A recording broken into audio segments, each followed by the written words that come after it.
ہمارے چینل مفتی نفیس احمد ندوی کو سبسکرائب کریں اور ساتھ میں گھنٹی والے بٹن کو دبائیں تاکہ آپ کو تمام ویڈیوز کی نوٹیفیکیشن ملتی رہے۔ السلام علیکم ورحمۃ اللہ وبرکاتہ۔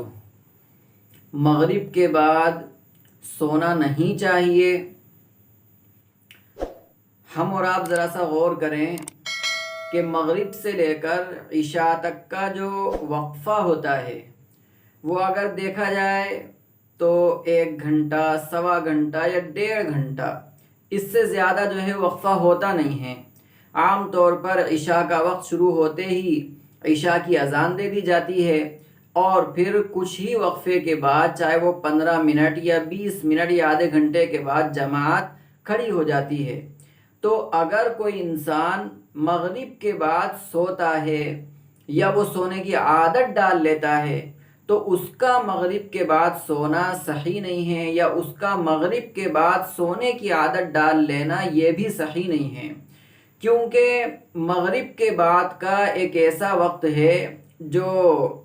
مطالعے کا بھی وقت ہے، یا تلاوت بھی انسان اس میں کر سکتا ہے، یا اگر کسی کا کھانے کا نظم ہے مغرب کے بعد کا تو وہ اپنا کھانے کا عمل بھی اس کے اندر جو ہے کر سکتا ہے۔ اب اگر کوئی شخص جو ہے مغرب کے بعد سوتا ہے تو مغرب کے بعد سونے سے جو نقصان ہے وہ یہ کہ ایک تو اس کا جو نظام ہے، جو اس کا ٹائم ٹیبل بنا ہوا ہے، نظام زندگی ہے، وہ اس کے اندر تبدیلی آ جائے گی، اس کے اندر چینجنگ آ جائے گی، یا اس کا نظام زندگی جو ہے وہ ٹوٹ جائے گا۔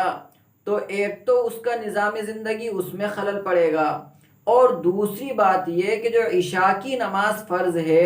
وہ اس کی جو ہے چھوٹ جائے گی۔ اب اگر مثلاً وہ مغرب کے بعد سویا اور پھر اس کی آنکھ کھلی رات کو 11 بجے، 12 بجے یا 1 بجے، اب اگر وہ اٹھ بھی گیا، اٹھ کر اس نے عشاء کی نماز پڑھ لی تو گرچہ اس کی نماز تو ہو گئی، لیکن جماعت سے نماز پڑھنے پر جو اجر ملتا اس سے وہ محروم ہو گیا۔ اب وہ اجر اس کو نہیں ملے گا۔ پھر اسی طرح وہ 12 بجے یا 1 بجے عشاء کی نماز پڑھ کر سو گیا،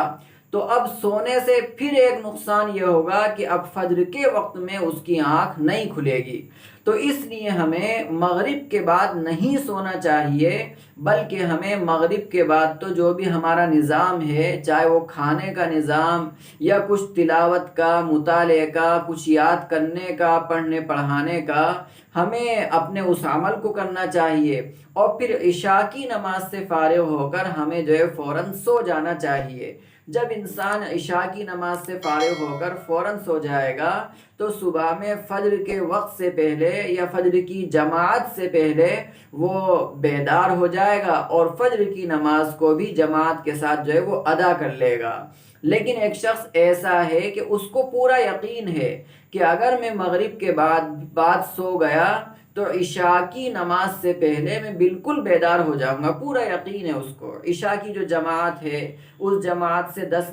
جماعت کھڑی ہونے سے 10 منٹ پہلے، 15 منٹ پہلے میں بیدار ہو جاؤں گا، تو وہ شخص جو ہے وہ سو سکتا ہے۔ کوئی اس میں بہت بڑا گناہ یا گناہ کبیرہ نہیں ہے۔ ایک انسان بہت زیادہ تھکا ہوا ہے، اور جب وہ بہت زیادہ تھکا ہوا ہے تو کچھ استراحت کے لیے اور راحت کے لیے وہ مغرب کے بعد لیٹ گیا، اور اس کو یقین بھی ہے کہ وہ عشاء سے پہلے اٹھ جائے گا، تو اس کے سونے میں کوئی حرج نہیں ہے۔ لیکن ہمیں مغرب کے بعد سونے کی عادت نہیں ڈالنا چاہیے۔ ہمیں جو عادت ڈالنا ہے وہ عشاء کے بعد ہی سونے کی عادت ڈالنا ہے، چونکہ حدیث کے اندر، روایتوں کے اندر یہ بات ملتی ہے کہ عشاء کے بعد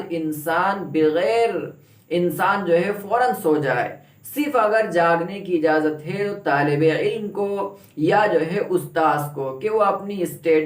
سیلف اسٹڈی، اپنا مطالعہ ان کو کرنا ہے، تو اس لیے وہ جاگ سکتے ہیں۔ لیکن ان کے علاوہ جو اور حضرات ہیں، لوگ ہیں، ان کے لیے حکم یہ ہے کہ وہ عشاء کے فوراً بعد سو جائیں، اور صبح میں، اور اللہ اس سے زیادہ توفیق دے تو تہجد کے وقت میں یا فجر سے پہلے وہ جلد بیدار ہو جائیں۔ تو میری بات کا خلاصہ اور ماحصل یہ ہے کہ ہمیں مغرب کے بعد سونا نہیں چاہیے، اور اسی طرح مغرب کے بعد سونے کی عادت بھی نہیں ڈالنا چاہیے۔